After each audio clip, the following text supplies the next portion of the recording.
चलिए सीधे लिए चलते हैं यूपी विधानसभा का रुख कर लेते हैं, जहां पर सीएम योगी आदित्यनाथ क्या कुछ कह रहे हैं सुनवाते हैं।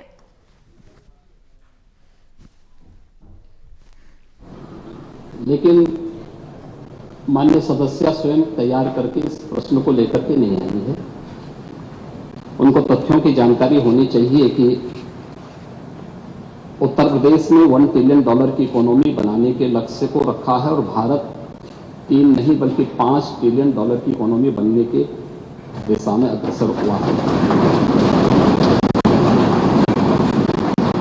आपकी पीड़ा को मैं समझ सकता हूं, क्योंकि जो आपके नेता बोलते हैं कि भारत कभी विकसित देश नहीं बन सकता, तो आप तो उनका अनुसरण करेंगे ही करेंगे कि उत्तर प्रदेश कभी $1 ट्रिलियन की इकोनॉमी नहीं बन सकता। ये वक्तव्य आपका अपनी पार्टी के अनुसार, समाजवादी पार्टी की मंशा के अनुरूप उपयुक्त ही है।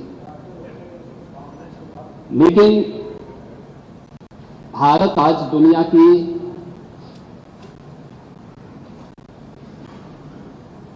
5वीं बड़ी अर्थव्यवस्था बन चुका है और 2027 में भारत $5 ट्रिलियन की इकोनॉमी बनेगा, इसमें कोई संदेह नहीं। और दुनिया का सबसे तेजी के साथ उभरती हुई अर्थव्यवस्था के रूप में सर्वाधिक ग्रोथ रेट के साथ भारत आज दुनिया की एक बड़ी अर्थव्यवस्था के रूप में आगे बढ़ रहा है। और मुझे लगता है कि 140 करोड़ भारतवासियों को इस पर गौरव की अनुभूति होनी चाहिए। हो सकता है कुछ लोगों को इसमें अच्छा नहीं लग रहा हो, क्योंकि जिनका अपना पर्सनल एजेंडा होता है वह देश के विकास को अच्छा नहीं मानेंगे।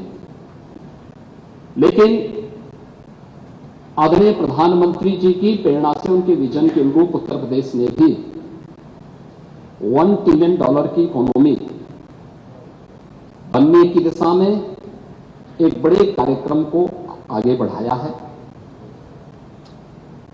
हमने 2022 से इसके लिए व्यवस्थित कार्य योजना को आगे बढ़ाया है और उसके अनुरूप सरकार ने अपने कार्यक्रम को तेजी के साथ 10 सेक्टर में हमने इन कार्यक्रमों को आगे बढ़ाया है। और मुझे लगता है कि आपके जो उत्तर आपको यहां से भेजा गया होगा उसमें विस्तृत रूप से दिया गया है कि 10 सेक्टर जो बनाए गए हैं, हर सेक्टर में कोई ना कोई अपर मुख्य सचिव या प्रमुख सचिव स्तर का अधिकारी उसकी नियमित मॉनिटरिंग करता है।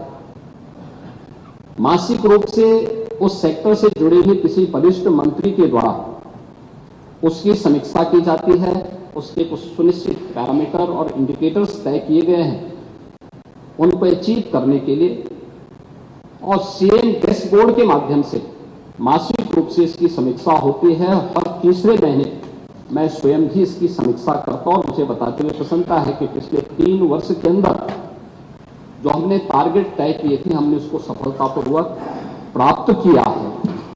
इसी का परिणाम है कि जब हमारी सरकार आई थी, 12 लाख करोड़ की उत्तर प्रदेश की जो इकोनॉमी थी, इस वित्तीय वर्ष के अंत में वह 27.5 लाख करोड़ की इकोनॉमी बनकर के उभरेगी। और यह उन स्थितियों में जब हो रहा है जब पूरी दुनिया आर्थिक मंदी के दौर से इस देश दुनिया की वैश्विक महामारी कोरोना के बाद उस दौर से गुजरी थी। मेरा यह मानना है कि जो ग्रोथ रेट उत्तर प्रदेश की है, आज देश की सर्वाधिक अच्छी ग्रोथ रेट है। हमने जो 10 सेक्टर बनाए हैं, उस सेक्टर में अवस्थापना और औद्योगिक विकास का एक सेक्टर है, जिसमें अवस्थापना और औद्योगिक विकास का भी है, एमएसएमई भी है, इसके अलावा हथकरघा वस्त्र उद्योग भी है, आईटी एंड इलेक्ट्रॉनिक्स भी है, सिविल एविएशन भी है, पीडब्ल्यूडी और एनआरआई से संबंधित ये सभी विभाग इस सेक्टर के अंतर्गत रखे गए हैं और जिसकी समीक्षा स्वयं यहां पर एपीसी के स्तर पर होती है। दूसरा सेक्टर है जो कृषि और कृषि से जुड़े हुए जितने भी उसके अन्य सहयोगी संस्थान हैं, ये सभी उसके भी लाए गए हैं। उद्यान है, खाद्य प्रसंस्करण है, रेशम विकास है, पशुधन है, डेयरी है, फिशरीज है, सिंचाई और जल संसाधन और कोऑपरेटिव को भी इसके साथ जोड़ा गया है। दूसरा सेक्टर ये रखा गया है। तीसरा सेक्टर सामाजिक सुरक्षा से जुड़ा हुआ है, जिसमें समाज कल्याण विभाग से जुड़ा हुआ, जितना भी सोशल सेक्टर से जुड़े हुए जितने भी विभाग हैं उन सबको इसके साथ जोड़ा गया है। चौथा विभाग नगरीय विकास से जुड़ा हुआ है, जिसमें आवास और शहरी विकास का भी है, रोजगार और गरीबी उन्मूलन का भी है, वन, पर्यावरण और जलवायु परिवर्तन से जुड़े हुए क्षेत्र को भी, इन सभी को इस सेक्टर के साथ जोड़ा गया है। और पांचवां ग्राम्य विकास से जुड़ा हुआ है, जिसमें ग्राम्य विकास, पंचायती राज, ग्रामीण अभियंत्रण सेवा, नमामि गंगे और ग्रामीण जलापूर्ति, राजस्व, इन सभी विभागों को इसके साथ जोड़ा गया है। पांचवां विभाग है राजस्व संग्रह से संबंधित, जिसमें राजस्व कर और निबंधन से संबंधित, स्टैंप एंड रजिस्ट्रेशन का है, एक्साइज का है, परिवहन का है, और भी अन्य जितने भी कर और करेक्टर राजस्व से जुड़े हुए जितने भी विभाग आते हैं सबको इसके साथ जोड़ा गया है। पांचवां शिक्षा का है, जिसमें हर प्रकार की बेसिक, माध्यमिक, उच्च, टेक्निकल और वोकेशनल एजुकेशन को इसके साथ जोड़ा गया है। स्पोर्ट्स को भी इसके साथ जोड़ा गया है। आठवां जो सेक्टर है वह विविध क्षेत्र में है, गृह विभाग, गृह है, कारागार है, इसमें अन्य जितने भी विभाग आते हैं सबको इसके साथ जोड़ा गया है। नौवां विभाग है चिकित्सा स्वास्थ्य का, जिसमें चिकित्सा स्वास्थ्य का है, परिवार कल्याण का है, मेडिकल एजुकेशन है, आयुष का है, महिला और बाल विकास का है। और 10वां सेक्टर है जो सर्विस सेक्टर है, टूरिज्म का है। इन सभी को इसके साथ जोड़ करके व्यवस्थित कार्य योजना को आगे बढ़ाने का कार्य किया गया है।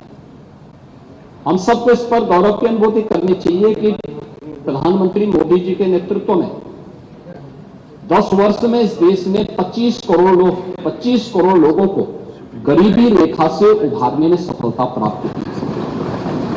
और पिछले 8 वर्ष में हमारी सरकार ने 6 करोड़ से अधिक लोगों को गरीबी रेखा से ऊपर उठाने में सफलता प्राप्त की है। ये चीजें दिखाती हैं कि हर एक सेक्टर में बदलाव हुआ है और उन्हीं को ध्यान में रख करके उत्तर प्रदेश की इस पोटेंशियल को आज जिसको देश और दुनिया देख रही है, महाकुंभ के इस आयोजन के साथ हम जोड़ के देख सकते हैं। अकेले महाकुंभ का एक आयोजन उत्तर प्रदेश की इकोनॉमी में 3 लाख करोड़ रुपए से अधिक की ग्रोथ करने वाला है। महिलाओं के स्वावलंबन की दिशा में जो कार्य हुए हैं, अकेले उत्तर प्रदेश पुलिस भर्ती में 20% भर्ती अनिवार्य रूप से महिलाओं की भी, हर एक सेक्टर में उन्हें रोजगार के अवसर प्राप्त हुए हैं। तो ये कहना कि उत्तर प्रदेश कभी इसको अचीव नहीं कर पाएगा, आपकी दुर्भावना हो सकती है, लेकिन सरकार की सद्भावना है कि उत्तर प्रदेश 5 वर्ष में इसको, इस टारगेट को अचीव करेगा।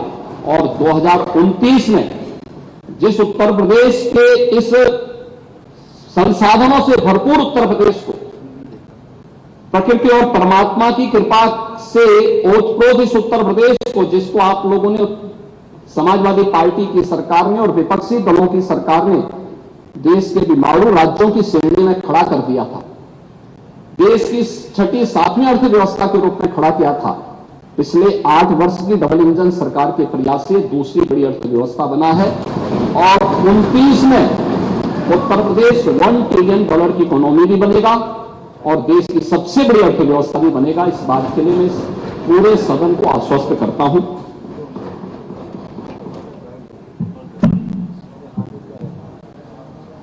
आ गया पूर्ण जवाब। अनुमति हो तो नेता सदन से मैं अनुपूरक पूछना चाहूंगी। $1 ट्रिलियन इकोनॉमी का दावा कर रहे हैं और साथ ही साथ जो आपने आंकड़े दिए सिर्फ और सिर्फ विभागों के नाम रहे। नेता सदन, मैं आपसे अनुरोध करना चाहूंगी कि मेरा प्रश्न भी यही था और मैं उसे अनुपूरक के रूप में वापस से आपके सामने लाना चाहूंगी कि जिन जिन विभागों, जिसमें कि मैंने जो खुद जानकारी ली है, एग्रीकल्चरल डिपार्टमेंट, एम्प्लॉयमेंट और सर्विसेज के लिए और इंडस्ट्री, इन डिपार्टमेंट का सबसे ज्यादा योगदान होना चाहिए हमारे अर्थव्यवस्था को 1 ट्रिलियन इकोनॉमी में ले जाने के लिए। और आज वर्तमान की स्थिति में ये सब अपने अपनी जगह से 4 टाइम जब ज्यादा काम करेंगे, ज्यादा ग्रोथ को देंगे, तब जाकर के हम वहां तक पहुंच पाएंगे। लेकिन कहीं पे भी आपके उत्तर